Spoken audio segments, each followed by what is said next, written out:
Cassie, and you're watching TIGR Reviews on the Indie Game Report. Today we're playing the Thief, breaking in the museum, trying to steal the treasures before our opponents, and the new competitive card game called Collectors and Capers from Blue Heron Entertainment. In Collectors and Capers, players attempt to be the last ones with the treasures at the end of the game by playing cards that match the treasures they're trying to steal. The only thing is, as is natural with thieves, players may lie about the cards they use when stealing treasure. Should you gamble and accuse your fellow thieves of lying, possibly losing valuable cards, or do you let them go?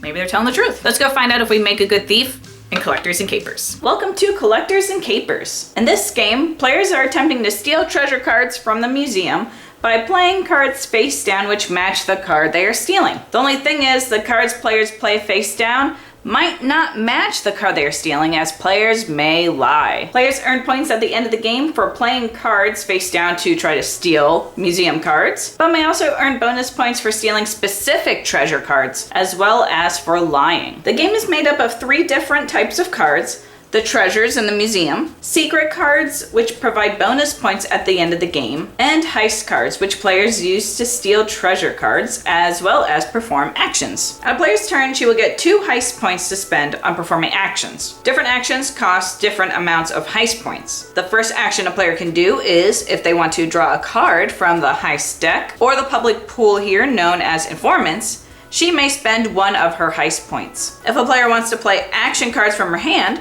she spends 1 heist point. If a player has 2 of the same action cards in her hand, she can play both of them at the same time to get the stronger action that is on the bottom of the action card. A third action option is to spend 2 heist points to exchange a secret card with a different one. In the beginning of the game, each player gets to choose a secret card and then is given one at random, and secret cards provide bonus points to players who steal the matching treasure card successfully. Sometimes swapping a secret card is useful to a player who is unlikely to successfully steal a treasure card, but may be successful in stealing a different one. The fourth and final action option of which to spend heist points on is stealing the treasure itself. For 2 heist points, a player may steal a treasure card. To do so, a player simply places at least 3 cards face down from their hand, states what cards they are, and steals the matching treasure card. If the opponents think the active player is lying, they may bet cards against the active player. All opponents must bet at least 1 card, or the number of cards bet by any number of opponents must be at least equal to the number of cards the active player is using to steal the treasure. Once the challenge is successful, the active player must reveal her cards. If she was lying, she discards the cards she lied with,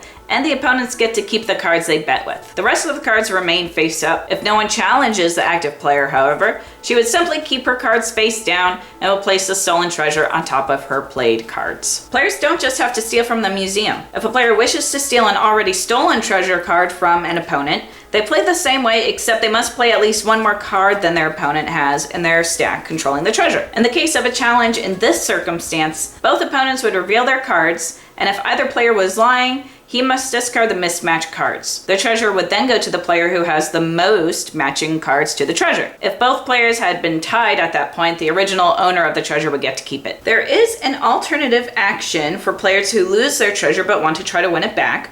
They may, for 1 heist point, add at least 1 card to their already face-up set from their hand. This will allow them to grow their set so they may try to steal again in the future. Players take turns in order playing until all the treasures have been stolen from the museum, at which point players will get 3 more turns each to play actions. After each player completes their final action, players may choose to end the game at that point, or reset the whole board up and play 2 more rounds, or capers. Sounds familiar, huh? Regardless of how many capers players choose, at the end of each one, players will add up their scores. Each set played earns its player 2 points. If that set controls a treasure card, it earns 3 bonus points. If that set controls a treasure card and it has some mismatches in it, it earns 4 additional bonus points. Finally, players earn 3 points for each treasure which matches the player's secret cards. And that's how you play Collectors and Capers. So, Collectors and Capers. I had a lot of fun playing this one.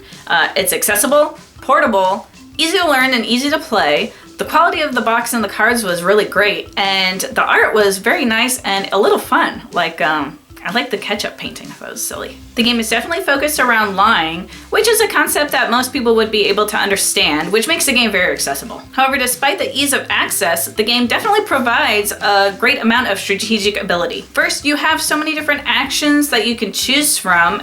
Each player is going to have a different path that they take. Players could grow their hand, they could steal cards from the museum or from their opponents. They could also play item cards.